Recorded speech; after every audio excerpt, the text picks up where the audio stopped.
تو انہوں نے کہا یا رسول اللہ میں اب اس کو اللہ کی رضا کی خاطر آزاد کرتا ہوں. اچھا آپ دیکھیں اونٹ کو کیسے پتا چلا کہ اللہ کے نبی ہے؟ سوچنے کی بات ہے. تو یہ یاد رکھیے گا سرکش جنوں اور انسانوں کے سوا دنیا کی کائنات کی ہر مخلوق پیغمبر کو پہچانتی ہے. یہ اللہ نے غیر معمولی چیز رکھی ہوئی ہے. پتھروں کو، درختوں کو، پہاڑوں کو، دریاؤں کو یہ بتانے کی ضرورت نہیں ہے کہ یہ پیغمبر آ رہا ہے. ان کے ساتھ اللہ تعالیٰ کا ایک ایسا پروٹوکول اٹیچ ہے کہ انہیں یہ پتا چل جاتا ہے کہ یہ عام انسان نہیں ہے. واقعی میں یہ غیر معمولی چیز ہے. اور اسی وجہ سے صحیح مسلم میں آتا ہے نبی علیہ السلام نے حجۃ الوداع کے موقع پر 63 اونٹ خود نہر کیے. 100 اونٹ یمن سے حضرت علی لے کے آئے تھے، 63 آپ نے کیے، 37 حضرت علی نے کیے. اور احادیث میں ملتا ہے کہ نبی علیہ السلام کو کسی اونٹ کو نہر کرنے کے لیے کوئی پروٹوکول دینے کی ضرورت نہیں پڑی ہے، کیونکہ جانوروں کو پتا ہے ہم اللہ کے لیے قربان ہو رہے ہیں اور یہ اللہ کے پیغمبر کر رہے ہیں. وہ ان کے سامنے سر تسلیم خم کر دیتے تھے. اس قسم کے کئی واقعات ہیں. تو یہ تمام چیزیں اس بات پر گواہ ہیں کہ یہ اللہ تعالیٰ کی مخلوقات ہیں، اپنی اپنی زبان میں اللہ کا ذکر کرتی ہیں. ہر پرند چرند اللہ تعالیٰ کو اپنی بولی میں یاد کرتا ہے. جب بجلی کڑکنا یہ بھی اللہ کی تسبیح ہے تو باقی چیزیں آپ چھوڑ دیں. تو اللہ تعالیٰ ہمارا ہے کہ کائنات میں کوئی چیز ایسی نہیں ہے کہ جو اس کی تسبیح اس کے حمد کے ساتھ نہ کرتی ہو. دیکھیں یہ ہمیشہ یہی ذکر آیا ہے، تسبیح حمد، تسبیح حمد، تسبیح حمد. اور یہی نبی علیہ السلام نے ہمیں سکھایا، سبحان اللہ و بحمدہ. سبحان اللہ تسبیح اور اس کی حمد و بحمدہ. صحیح بخاری میں حدیث ہے، بلکہ بخاری کی یہ آخری حدیث ہے کہ 2 کلمات زبان پر بہت ہلکے ہیں لیکن میزان عمل پر بہت بھاری ہیں. سبحان اللہ و بحمدہ، سبحان اللہ العظیم. پھر بخاری میں یہ بھی آیا کہ اگر اس سے کوئی بہتر تسبیح ہوتی تو اللہ تعالیٰ فرشتوں کو سکھاتا. فرشتوں کی بھی تسبیح یہی ہے، سبحان اللہ و بحمدہ، سبحان اللہ العظیم. اور دوسری فارم میں بھی آئی ہے، سبحان اللہ، الحمدللہ، لا الہ الا اللہ، اللہ اکبر. تسبیحات فاطمہ بھی ہیں. تو یہ کلمات اللہ تعالیٰ کو بہت زیادہ پسند ہیں. انہ کان حلیما غفورا، بے شک وہ حلم والا ہے، بخشنے والا ہے. حلم اس کا ایسا ہے کہ شرک ہوتا ہوا دیکھ رہا ہے، برداشت کر رہا ہے، ایک ہی دفعہ پکڑے گا. اور بخشنے والا بھی ہے، اگر کوئی توبہ کر لے تو بخش دے گا، اور ایسا بخشے گا کہ سورۃ الفرقان میں آیا شرک سے بھی اگر کوئی شخص توبہ کر لے دنیا کی زندگی میں، ہم اس کے گناہوں کو بھی نیکیوں سے بدل دیں گے. اب یہ اگلی آیات بھی جو ہے یہ مسئلہ تقدیر سے متعلق ہے. وَإِذَا قَرَأْتَ الْقُرْآنَ، اور جب اے محبوب صلی اللہ علیہ وآلہ وسلم تم قرآن کی قرات کرتے ہو ان کافروں کے سامنے. کن کافروں کا ذکر ہو رہا ہے کہ جنہوں نے حق پہچان لیا لیکن ہٹ درمی کی وجہ سے ان کے دلوں پہ اب مور لگ چکی ہے. تو پھر اللہ تعالیٰ کہتا ہے کہ اب میں نے یہ فیصلہ کر لیا کہ انہیں ہدایت نہیں ملے گی، تو میں کیا کرتا ہوں ایسے لوگوں کے لیے، جعلنا بینک و بین الذین لا یؤمنون بالآخرہ، ہم بنا دیتے ہیں ان لوگوں اور تمہارے درمیان. کون سے لوگ؟ لا یؤمنون بالآخرہ، جو آخرت کو نہیں ماننے والے، جان بوجھ کے انکار کر رہے ہیں نفس کی پیروی کی وجہ سے، اپنی مرضی کی زندگی گزارنے کی وجہ سے. حجابا مستورا، ایک ایسا پردہ جو نظر نہیں آتا. وجعلنا علی قلوبہم اکنہ، اور ان کے دلوں پر ہم غلاف چڑھا دیتے ہیں، ان یفقہوہ، کہ وہ بات کو سمجھ سکیں. انہیں نہیں سمجھ آئے گی، ہم ان کے دلوں پر غلاف چڑھا دیتے ہیں. آپ کی بات اور ان کے درمیان ایک ایسا پردہ آ جاتا ہے، بات سمجھتے نہیں. وفی آذانہم وقرا، اور ان کے کانوں میں بھی جیسے روئی ڈال دی جائے کہ ان کے اندر تک بات ہی نہ جائے، یہ ان کی حالت ہوتی ہے. وَإِذَا ذَكَرْتَ رَبَّكَ فِي الْقُرْآنِ، اور جب آپ اپنے رب کا ذکر کرتے ہیں قرآن میں تلاوت کے ذریعے، وحدہ، اکیلے رب کا، وَلَّوْا عَلَىٰ أَدْبَارِهِمْ نُفُورًا، تو وہ پیٹھ پھیر کر بھاگتے ہیں اور ان کی نفرت میں اضافہ ہی ہوتا ہے، جو میں پہلے ڈسکس کر چکا۔ سورہ المؤمن، سورہ غافر میں بھی آیا کہ جب اکیلے اللہ کا ذکر کیا جاتا ہے تو ان کے دل تنگ ہونا شروع ہو جاتے ہیں، اور جب اور ہستیوں کو شامل کیا جاتا ہے پھر یہ خوشیاں مناتے ہیں۔ نحن اعلم بما يستمعون به، ہم خوب جانتے ہیں کہ کس مقصد کے لیے یہ آ کے آپ کی باتیں سنتے ہیں، جو آپ قرآن تلاوت کر رہے ہوتے ہیں اسے سنتے ہیں۔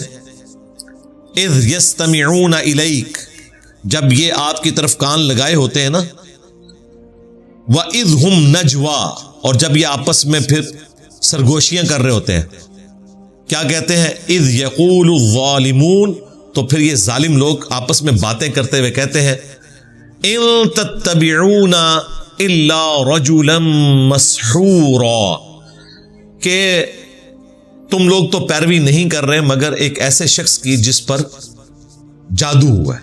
یعنی وہی گالی، کبھی مجنون کہتے تھے، کبھی کہتے تھے جادو ہو گیا ہے، کبھی کہتے تھے پریشان خواب ہیں، کبھی کہتے تھے اگلے لوگوں کی کہانیاں ہیں جو صبح و شام اس میں پڑھی جاتی ہیں، کبھی کہتے تھے کوئی اجمی غلام ہے جو انہیں یہ سکھاتا ہے، کبھی کہتے تھے پریشان خواب ہیں، نعوذ باللہ۔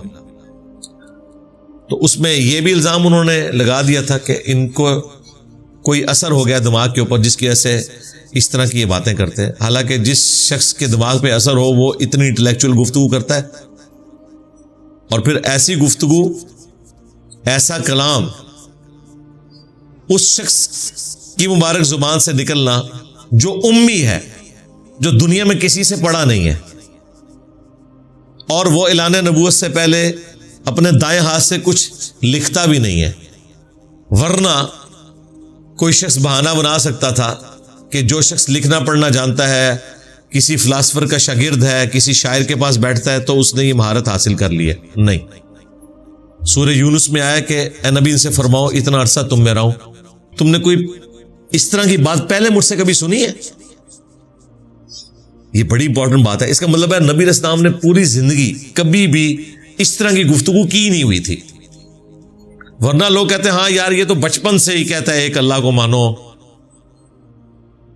آپ موحد تھے لیکن آپ نے کبھی اس کی دعوت نہیں دی۔ نبی پیدائش سے لے کے وفات تک اللہ کی حفاظت میں ہوتا ہے، لیکن مبعوث اس وقت ہوتا ہے جب اللہ اسے حکم دیتا ہے۔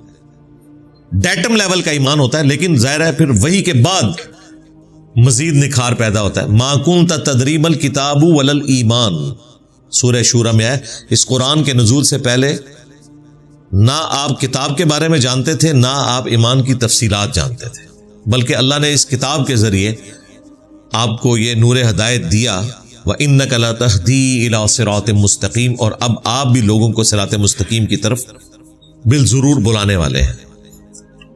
تو نبی علیہ السلام کے بارے میں اس طرح کا کلیم کرنا کہ وہ نعوذ باللہ جادوگر تھے تو یہ فٹ ہی نہیں بیٹھتا۔ آپ علیہ السلام ایک ڈائنامک آدمی تھے، کبھی کسی فلاسفر کی شاگردگی نہیں کی، ایک کامیاب تاجر تھے، مکے کی ایک امیر ترین عورت آپ کی بیوی تھی، نارمل لائف گزر رہی تھی۔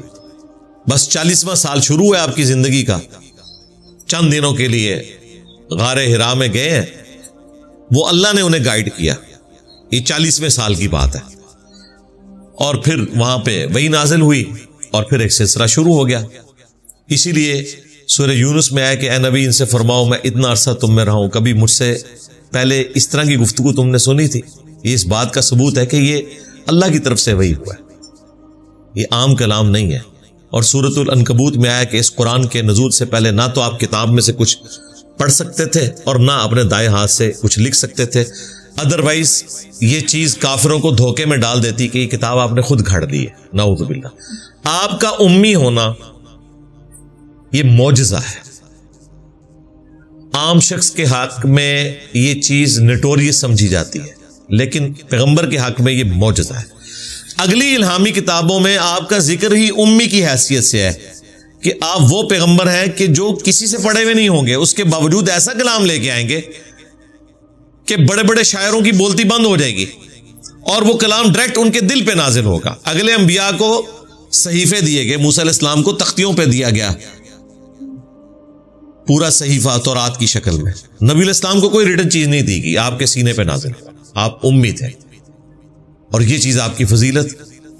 تو میرے بھائی امید ہے کہ آپ کو یہ ویڈیو پسند آئی ہوگی اور بات سمجھ میں آئی ہوگی, اور پہلے والے ویڈیو کے بارے میں آپ کیا کہتے ہیں کامنٹ کر کے جو بتائیں. ملتے ہیں اسی طرح نیکسٹ ویڈیو میں انشاءاللہ. السلام علیکم ورحمۃ اللہ وبرکاتہ.